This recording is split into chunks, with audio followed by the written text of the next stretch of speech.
In this video, I'm going to be showing you how to molly triple box in Inferno and CS2. Be sure to watch this video until the very end to prevent any mistakes in the process. You're going to begin by moving towards these barrels and getting stuck in between the two of them, just like so. Now you're going to be aiming to the left of this right here on the gutter and this kind of part of the roof.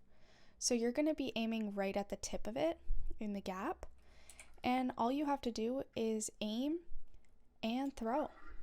And as you can see, it hits the triple box and it's going to spread all around. That's all there is to it. Be sure to leave a like, comment, and subscribe to the channel. Thanks for watching. See you in the next video.